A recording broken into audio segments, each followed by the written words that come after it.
Have you ever asked the man that you want to be with, or the man that you're with, how you can satisfy him? I used to ask my ex,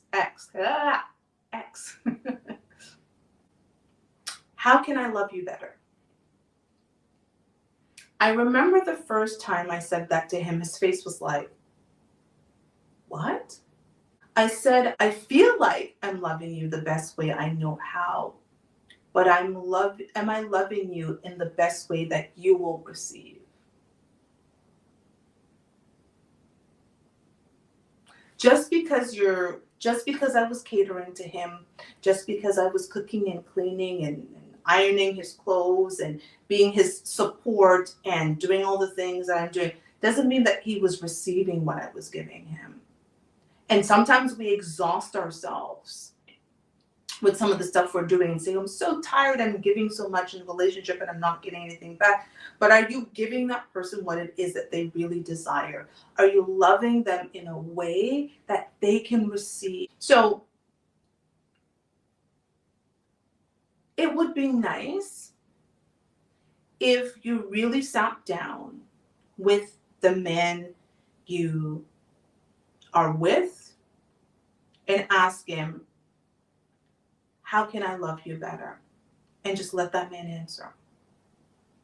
A man that you are dating, how does he want to be loved? How does he receive loved? Of the woman he felt love from the most, what is it that she did or said that made him feel that way? How could, if you were in a relationship, ensure that he felt love every single day? As a woman who only dates Black men, who understands the burden that a Black man has to go through each and every day. Each and every day, my ex would walk through the door, I would say a silent prayer for him.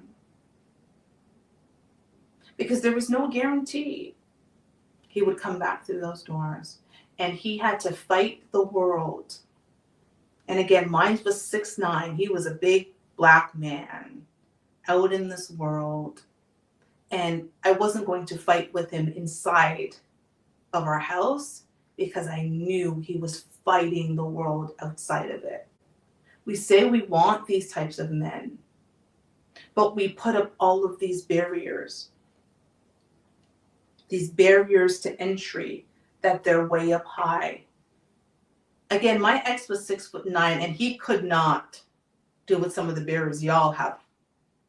He can't climb over it. His wingspan isn't enough for it. We used to talk about this all the time. He's like, babe, I'm 6'9", and some of these things, that's too much for me.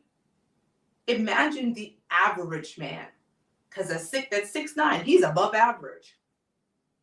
He's like, imagine what the average man has to deal with if at 6'9", I'm listening to some of these women and like, oh no, I'm good.